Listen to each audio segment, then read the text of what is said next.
Ini belum ada kejelasan proses hukum. Padahal ini pelanggaran hukum luar biasa. Perampokan terhadap kekayaan negara yang dilindungi oleh undang-undang untuk tidak boleh dimiliki oleh siapapun pihak swasta kecuali negara. Nah, kok hak guna bangunan diberikan di atas air dan sudah dikapling? Itu sudah dikapling itu berarti adanya jahat. Pasti itu kejahatan. Seperti Anda ketahui masih reklamasi, seperti Anda ketahui reklamasi itu jangan dipikir cuma di Jakarta, itu ada 37 wilayah yang sudah dan sedang dikerjakan. Assalamualaikum warahmatullahi wabarakatuh. Bismillahirrahmanirrahim. Wassalatu wassalamu ala rasulillah Sayyidina Muhammad ibni Abdillah wa ala alihi wa ashabihi wa mawalah, la hawla wa la quwwata illa billah. Rabbi shrah li sadri wa yassir li amri wahlul 'uqdatam min lisani yafqahu qawli. Selamat berjumpa kembali di Peci Kiai TV. Semoga kita semua senantiasa diberikan kesehatan dan keberkahan oleh Allah Subhanahu wa taala. Amin ya Allahu ya rabbal alamin. Ada hal yang menarik yang akan kita bahas pada video kali ini, yakni berkaitan dengan statement atau pandangan dan pendapat dari Profesor Dr. Mahfuz MD berkaitan dengan pagar lautan atau pagar yang berdiri di sepanjang pantai yang sekarang heboh, baik itu di Provinsi Banten maupun di Kabupaten Subang. Ya. Maka kemudian Profesor Dr. Mahfuz MD mengatakan bahwa ini adalah kejahatan. Kejahatan yang harusnya diusut secara tuntas oleh para penegak hukum, baik itu kepolisian, jaksa agung maupun KPK. Mari kita saksikan bagaimana cuplikan video berkaitan dengan pendapat Profesor Dr. Mahfuz MD pada video berikut ini. Ini belum ada kejelasan proses hukum. Padahal ini pelanggaran hukum luar biasa. Perampokan terhadap kekayaan negara yang dilindungi oleh undang-undang untuk tidak boleh dimiliki oleh siapapun pihak swasta kecuali negara. Nah, kok hak guna bangunan diberikan di atas air dan sudah dikapling?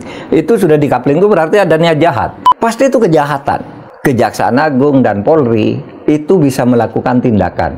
Kalau jaksa agung diam, polisi diam, KPK turun dong. Meskipun itu sangat memalukan. Kenapa hal begitu harus nunggu presiden?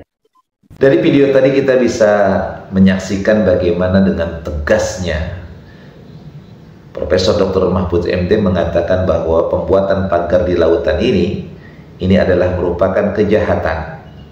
Kejahatan yang harusnya diproses secara hukum.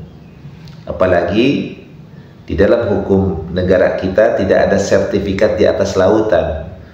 Jadi nggak ada pembuatan atau sebuah sertifikat yang bisa dibuat untuk lautan atau untuk laut. Di atas air nggak ada sertifikat. Karena sertifikat ini hanya untuk daratan saja.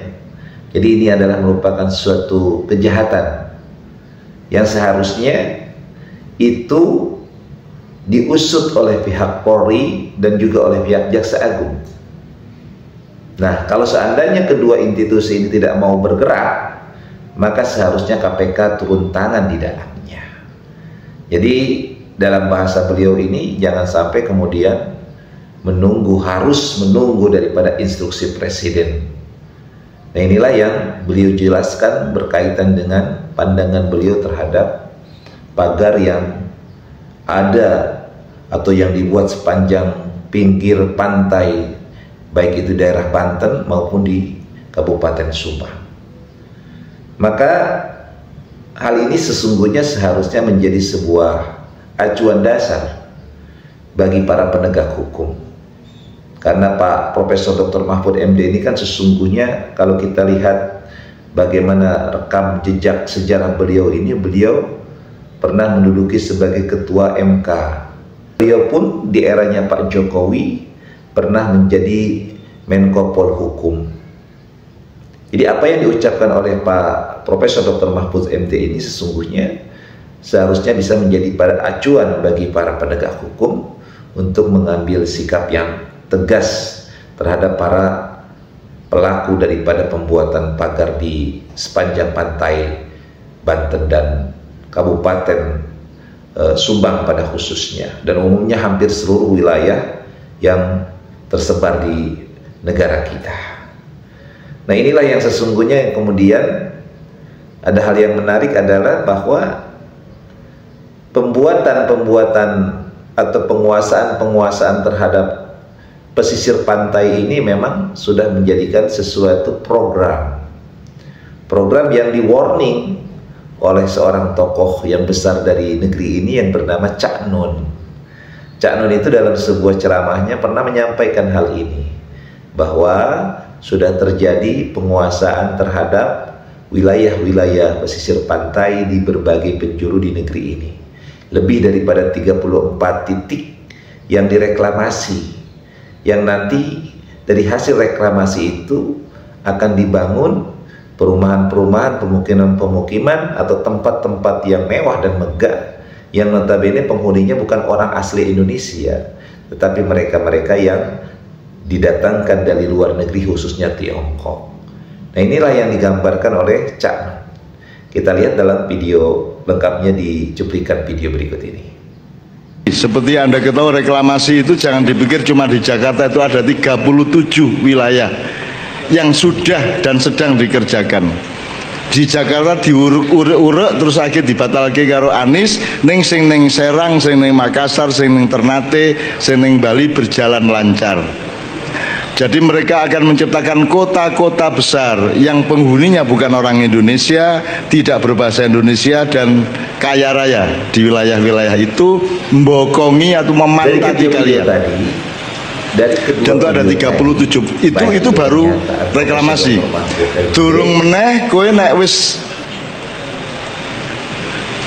saiki gas dan energi itu sudah akan Profesor Dr. Mahfudz MD maupun pernyataan dari Cak Nun, maka ada hal yang bisa kita telaah dan analisa. Yang pertama adalah bahwa pembuatan pagar sepanjang pantai ini itu ternyata ada korelasinya dengan reklamasi yang dilakukan atau yang telah dilakukan oleh para pengusaha dan pemerintah terdahulu. Nah, hal ini adalah PR yang sangat luar biasa, karena hal ini tentu bukan hal yang sepele, karena dampaknya akan berimbas kepada masyarakat atau rakyat Indonesia secara besar. Coba kita bayangkan saja, seandainya reklamasi itu berdiri, lautan-lautan di lapak-lapak dan kemudian berubah menjadi daratan, sedangkan yang memanfaatkannya adalah orang-orang yang bukan orang Indonesia, tetapi mereka-mereka yang didatangkan dari luar negeri, yakni dari Tiongkok sono, maka artinya secara tidak langsung maka Indonesia dikuasai oleh mereka. Apalagi sekarang sumber-sumber energi, baik itu tenaga uap maupun energi lainnya pun banyak sudah dikuasai oleh asing, oleh orang-orang dari Tiongkok atau orang-orang Cina. Maka kalau tidak segera diantisipasi hal ini, maka bisa jadi 10 tahun, 20 tahun kemudian rakyat Indonesia akan terjajah kembali, atau mungkin bisa jadi terusir dari negerinya dan akan menjadi luntang-lantung sebagaimana penghuni Rohingya yang diusir di Myanmar oleh para penguasa di Myanmar. Maka kepada para pemimpin kita, khususnya kepada Pak Presiden Prabowo Subianto, ini segera harus diambil tindakan, jangan sampai dibiarkan. Pagar ini kan hanya salah satu efek daripada hal yang besar sesungguhnya.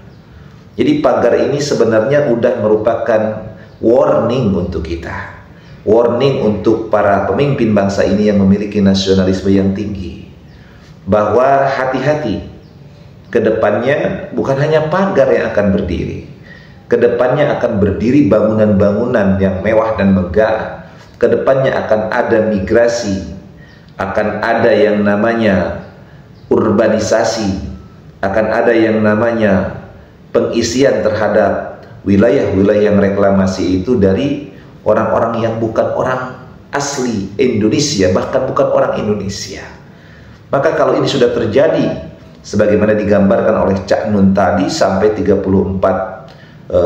pulau yang direklamasi, kemudian penghuninya adalah mereka-mereka yang didatangkan dari Tiongkok yang bukan orang Indonesia, maka bagaimana bagi penduduk atau rakyat Indonesia yang asli pribumi ini? Maka ini harus diantisipasi sedemikian rupa, jangan sampai rencana-rencana buruk mereka ini kemudian bisa terwujud. Jakarta alhamdulillah sudah terselamatkan, reklamasi tidak dilanjutkan kembali. Nah, yang harus dilakukan oleh pemerintah adalah bahwa memang kita terikat hutang.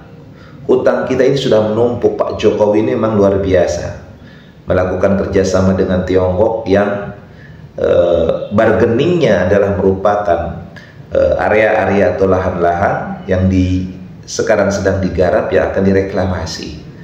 Jadi orang-orang Tiongkok ini tidak mau membeli tanah di daratan karena nggak efektif bagi mereka. Maka yang jadi sasaran dan target itu adalah pinggir-pinggir pantai, dan yang ditarget oleh mereka adalah aset-aset alam yang luar biasa. Maka haruslah kita sekarang memiliki kesadaran bersama seluruh elemen bangsa ini agar kemudian tidak terjadi hal-hal yang tidak kita inginkan.